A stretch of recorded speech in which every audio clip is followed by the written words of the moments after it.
Hi everyone! It's 12 noon here in Vienna, Austria. And in the Philippines, it's 6 p.m. na.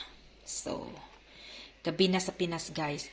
Ngayon, guys, is wala akong magawa. Kaya, napag-isipan kong gumawa ng mango tapioca. Kasi nung pumunta ako sa Asia Shop, nakakita ako ng pearl na Buenas Pearl. Parang, ang sarap nung pearl. Alam mo, pag Pinas pearl, parang gustong-gusto ko yun.